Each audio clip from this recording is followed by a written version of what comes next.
let me check your destiny too.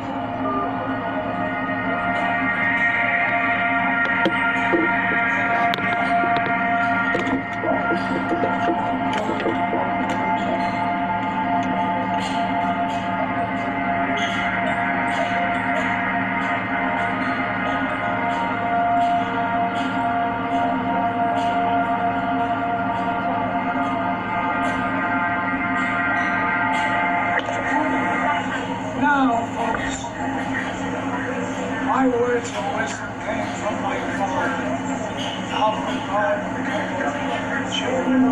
But I never dared to call him Jr. Because you know what happened. He would have said, down to the basement. And then he'd get me down there and say, this is hurting me more than it's hurting you.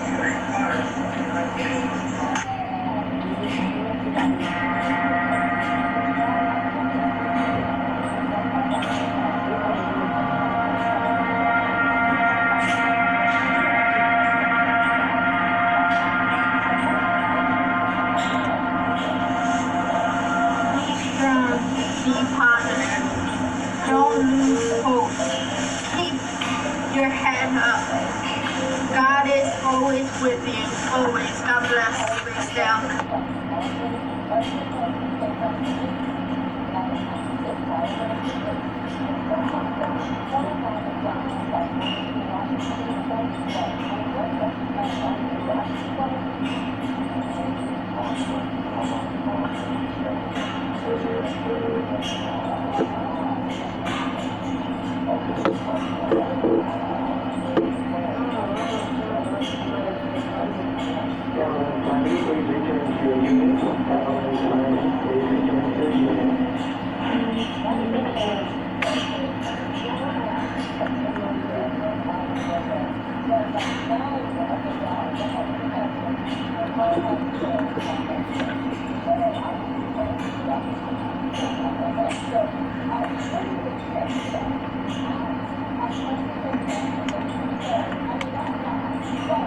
So what do you do when your computer crashes and all those memories you've been storing for years are wiped out?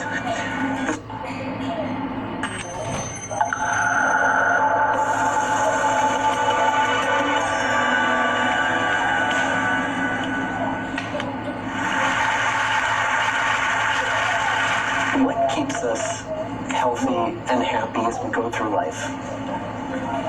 If you were going to invest now in your future best self, where would you put your time and your energy? There was a recent survey of millennials asking them what their most important life goals were.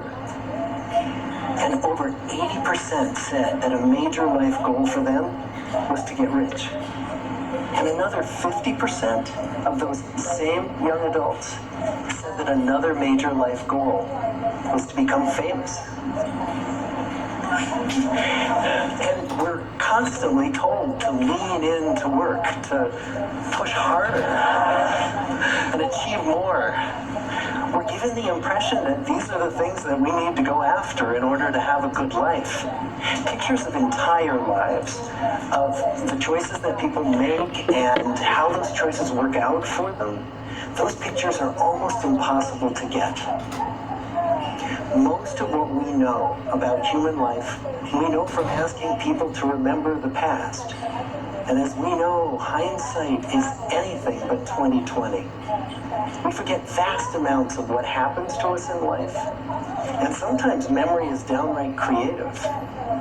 But what if we could watch entire lives as they unfold through time? What if we could study people from the time that they were teenagers all the way into old age to see what really keeps people happy and healthy? We did that. The Harvard study of adult development may be the longest study of adult life that's ever been done. For 75 years, we've tracked the lives of 724 men. Year after year, asking about their work, their home lives, their health, and of course asking all along the way without knowing how their life stories were going to turn out. studies like this are exceedingly rare. Almost all projects of this kind fall apart within a decade because too many people drop out of the study, or funding for the research dries up, or the researchers get distracted, or they die, and nobody moves the ball further down the field. But through a combination of luck and the persistence of several generations of researchers, this study has survived. About 60 of our original 724 men are still alive, still participating in the study, most of them in their 90s. And we are now beginning to study the more than 2,000 children of these men. And I'm the fourth director of the study. Hello, Ashley. Since 1938, we've tracked the lives Like of being two gone groups for a of few men. minutes, I already The had first set one of group my started in the supervisors study up. when they were sophomores at Harvard College. They all finished Mommy said college she during talked World to War you. II, and then most went off to serve Okay, in the is there war. anything else you want to discuss with me And the before I second group go that we to, followed was a group of boys from this Boston's paper for the poorest doctor? neighborhoods. Boys who were chosen for the study specifically because they were from I some said, of is the there most anything, I know troubled Ermi came and up and talked to disadvantaged you, I sent families her up. in the Boston of the 1930s. Most So lived in Ermi came back tenements, and told you what many the without nurse hot and practitioner cold said, running no. water. Okay, all right. When they entered the study, Is there all anything of else? these teenagers were interviewed, they were given medical exams. We went to their homes and we interviewed their parents. And then these teenagers grew up into adults who What keeps entered all happening on walks the of floor? life. They became factory workers and lawyers and bricklayers and doctors. One president of the United States. You would have to talk to your social Some worker. developed alcoholism. Yeah, you have A to talk few to your developed social worker. schizophrenia. Some climbed the social ladder from the bottom all the Okay, way to the anything very else? top. All right, And okay, some made talk to that them. journey in the opposite direction. The founders of this study would never in their wildest dreams have imagined that I would be standing here today, 75 years later, telling you that the study still continues. Every 2 years, our patient and dedicated research staff calls up our men and asks them if we can send them yet one more set of questions about their lives. Many of the inner city Boston men ask us, why do you keep wanting to study me? My life just isn't that interesting. The Harvard men never asked that question.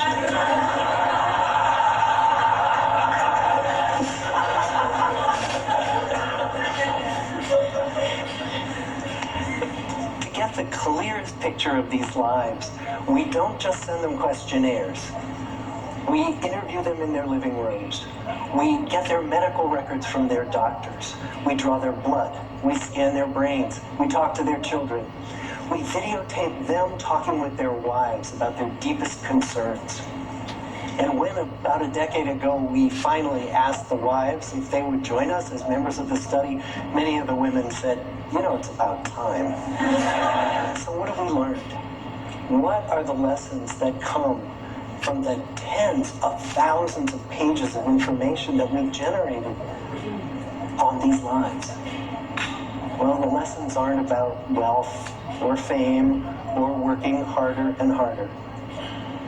The clearest message that we get from this 75-year study is this: good relationships keep us happier and healthier, period.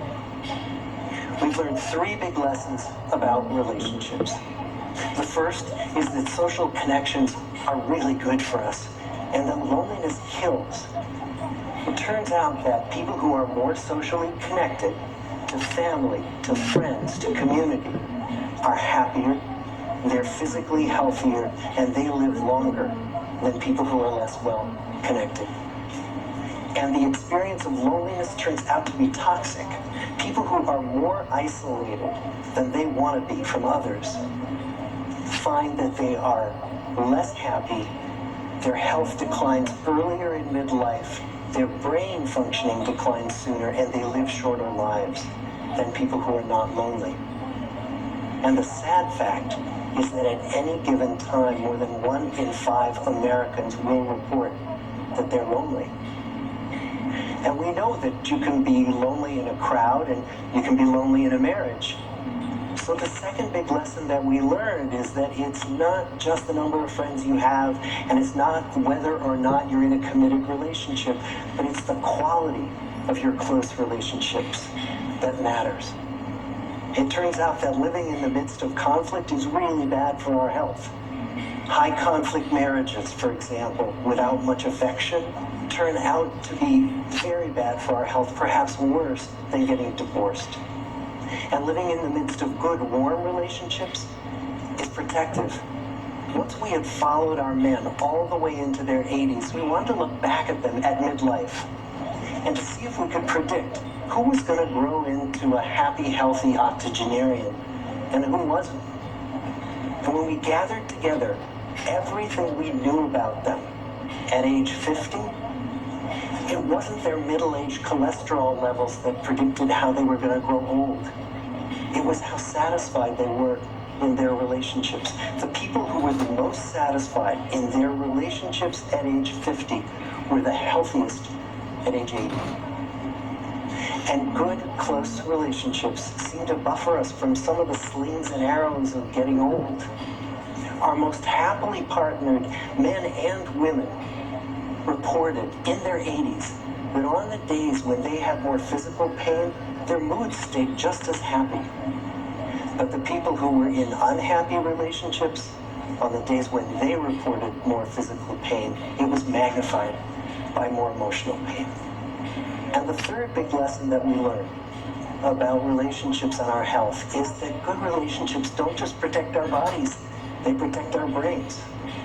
It turns out that being in a securely attached relationship to another person in your 80s is protective.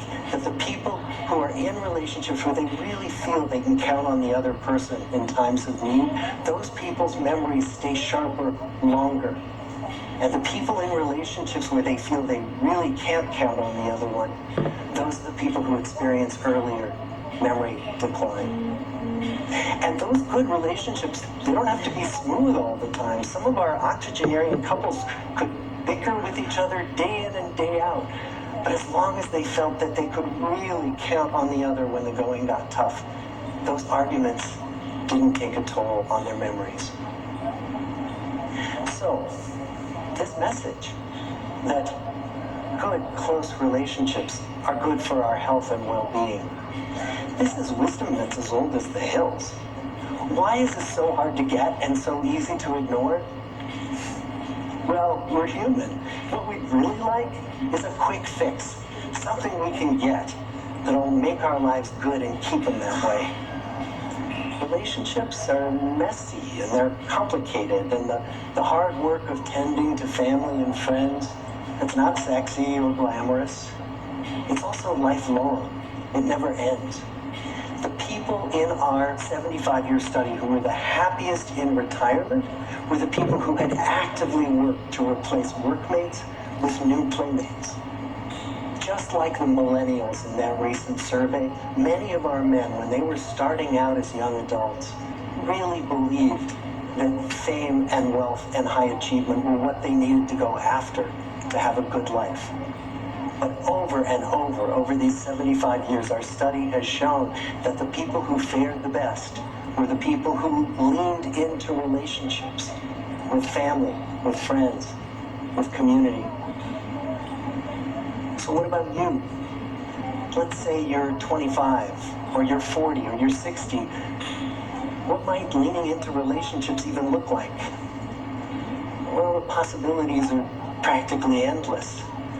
It might be something as simple as replacing screen time with people time, or livening up a stale relationship by doing something new together, long walks or date nights, or reaching out to that family member who you haven't spoken to in years, because those all too common family feuds take a terrible toll on the people who hold the grudges.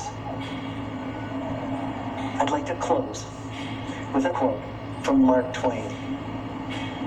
More than a century ago, he was looking back on his life, and he wrote this: "There isn't time, so brief is life, for bickerings apart." apologies, heartburnings, callings to account.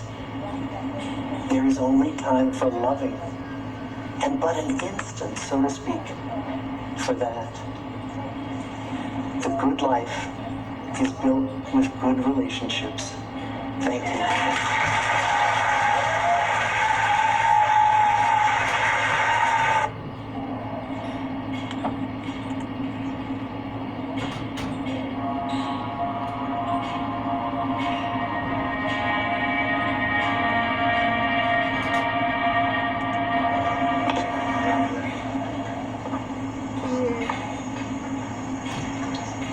Fear not, for I am always with you. Happy Mother's Day.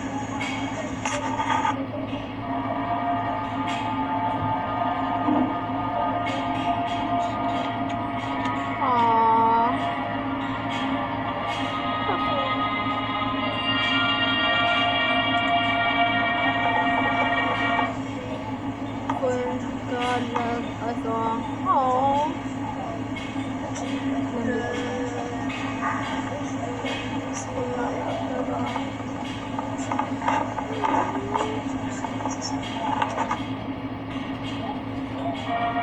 Tough times never last, but tough people got through awesome.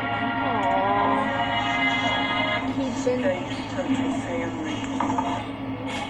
always do your best. What you plant now, you will harvest later.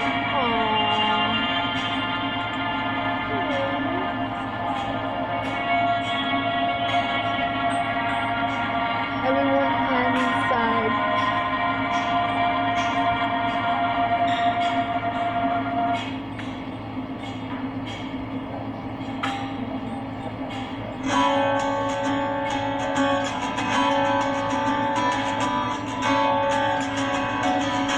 Never practice just smile and say thank you for giving me a chance.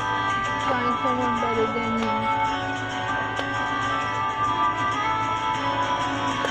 Never hate jealous people. They are jealous because they think you are better than them.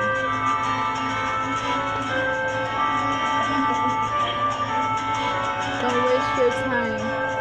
Those who hurt you will to face their own karma. Never tell anyone your plan, how they're done. Your results instead.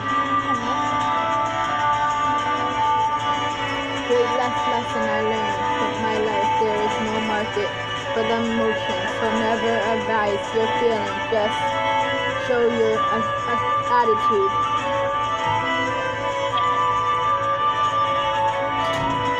Don't give up. Your day will come. It's just a matter of time.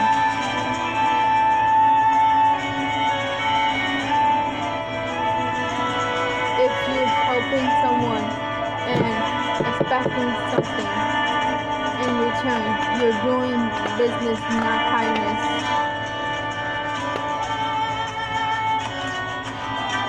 Trust means everything, but not once it's broken. Sorry means nothing. Always remember that your present situation is not yours. Finally, destination, the best is yet to come.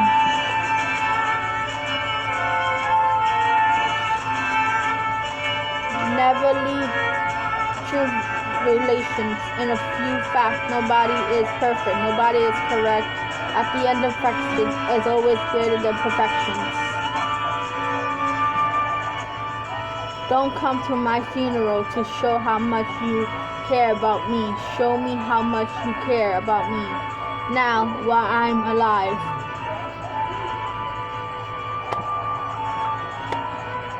Never reply when you are angry. Never make a promise when you are happy. Never make a decision when you are sad.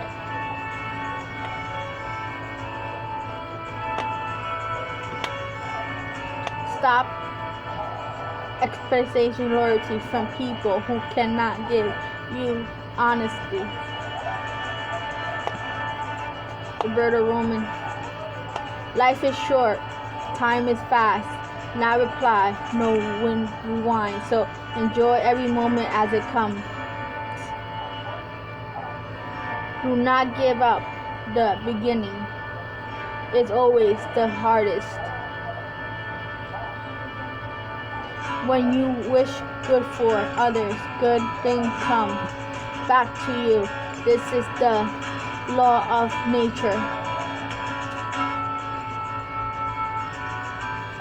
Difficult in your life do not come to destroy you, but to help you realize you are hiding politics and power.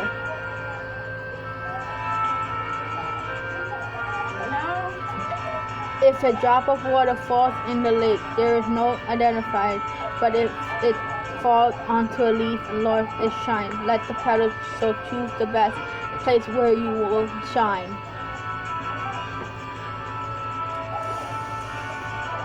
Life is beautiful. One day, 1 hour, 1 minute will not come again in your entire life. So avoid fighting, aggressiveness, and speak loyalty to every person. Every pain gives a lesson, and every lesson changes a person.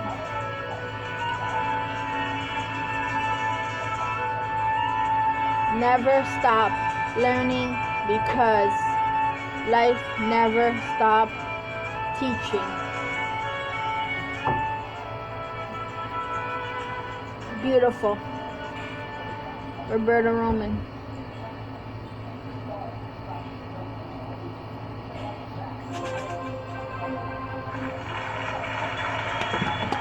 So I have a Facebook friend.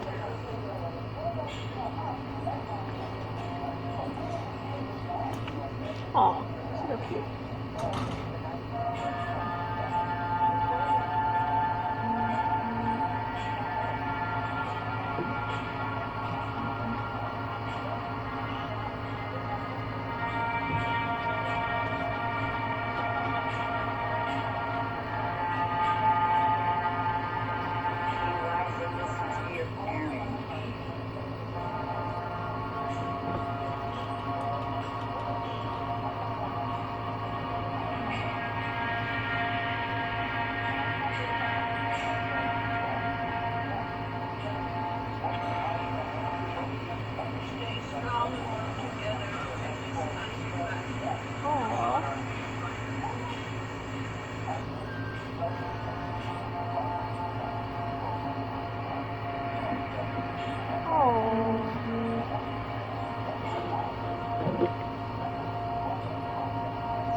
You must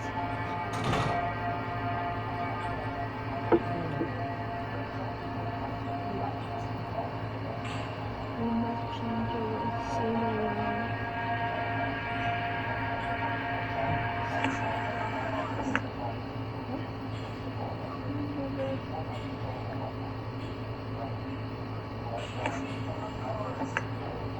And then you never find the future by the past. It's true.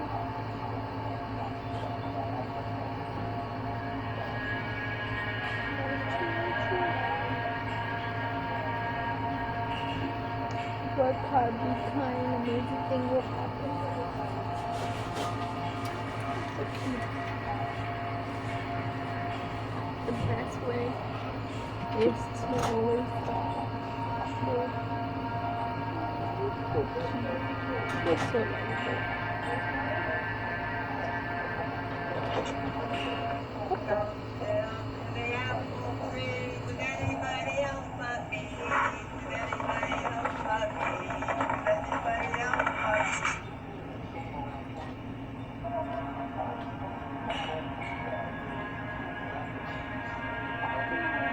You're cute.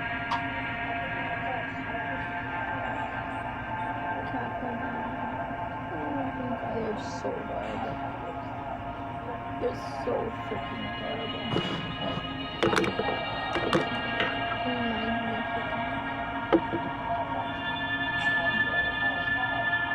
The desire to know what invisible something separated the haves from the have-nots.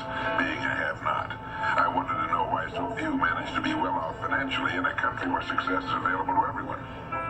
For example, in checking the statistical abstract of the United States published by the Bureau of the Census, I discovered, just lately, that only 10% of the men in this country, 65 years of age and older, have incomes of $6,000 or more a year. More than 80% of all men 65 or older have incomes under $4,000 a year. Only 7.6% have incomes between $7,000 and $10,000 a year, and only Today, to 3.7% appreciate have someone who incomes does of $10,000 something a year or you more. take for. A man starts his working career in his 20s, often Today, earlier. to He's appreciate fortunate in someone that he who lives in does a free something world. you take He has for. better than 40 years to make the grade financially in the richest country on earth.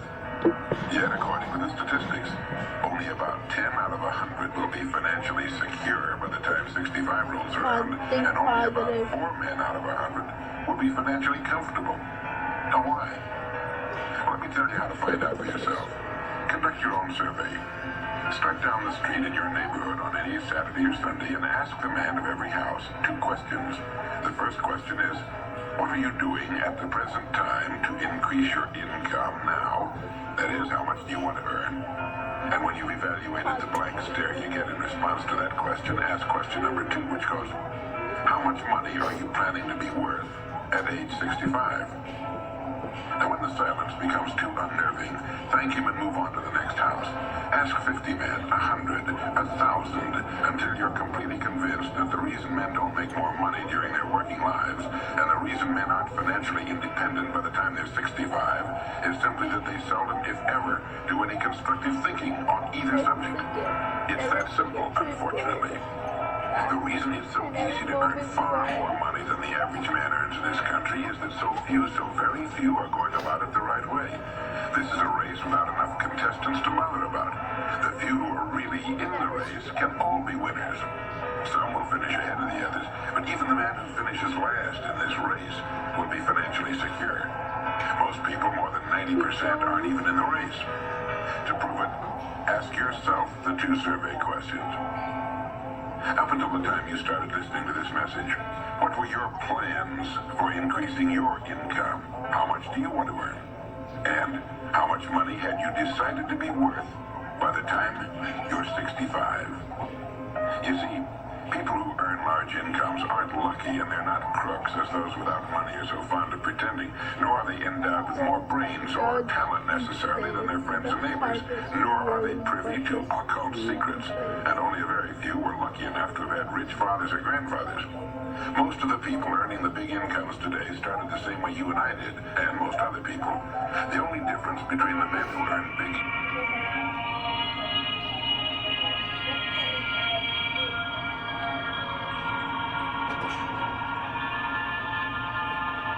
Follow your heart and be true to yourself. Never the life for another. You have to create your own road. You will have the responsibility to be the you can possibly be. So keep your mind and open to the highest of being and will-hearted power to have loving and fulfillment with life with your attitude. See the invisible feeling and tender of it advance in the possible.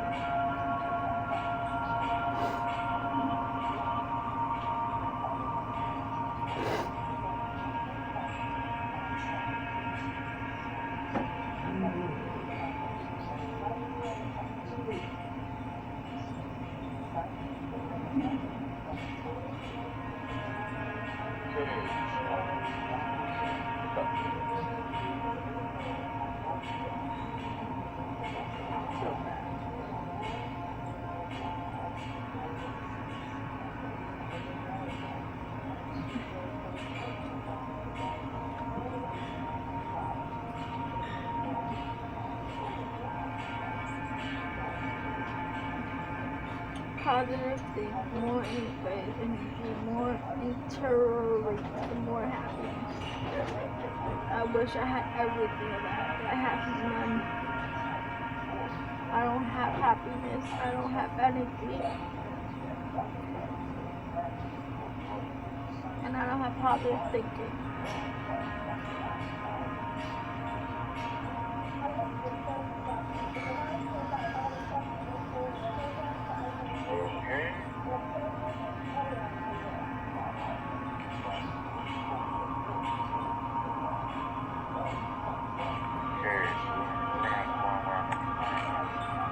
Oh, she died. I don't know she did.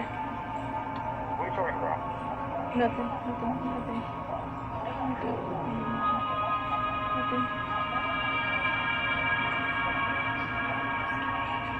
Just residents. Oh, they're replaying it again. Aww.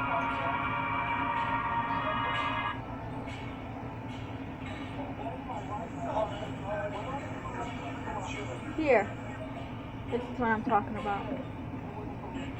Babe. Babe. Now,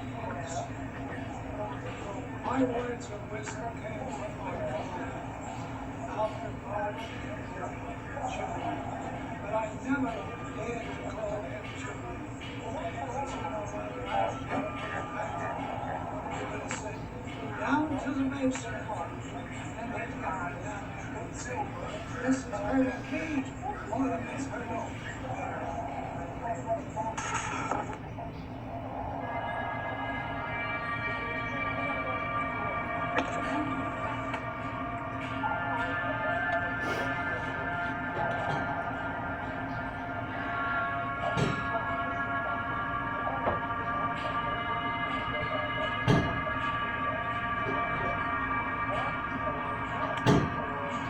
Let me. Strong, hold positive. Don't lose hope. Keep your head up. God is always with you. Always. God bless. Please down. Sounds so retarded. Did you see me?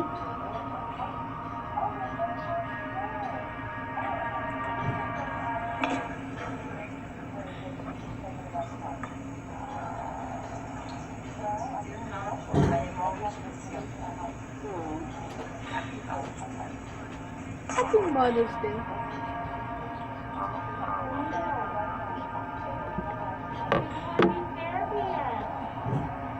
Huh? Hi.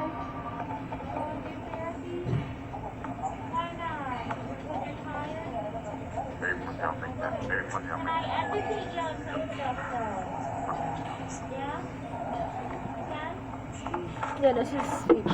You stop it.